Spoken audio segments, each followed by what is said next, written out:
Hey guys, in this video, I will show you how to create an Amazon Flex account in Canada. Alright, so let's begin. First, you want to download the Amazon Flex app on your mobile phone. From here, the app may request for Bluetooth and location access. Make sure you allow both of these.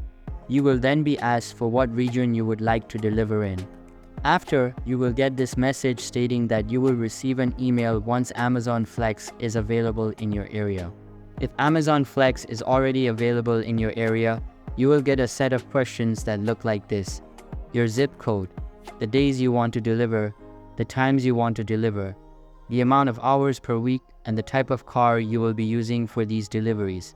Complete all these questions and you will be notified if you are eligible to do Amazon Flex deliveries. So that's basically how you can create an Amazon Flex account in Canada.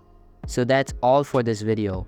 Consider subscribing if you find it helpful, and I'll catch you in the next one.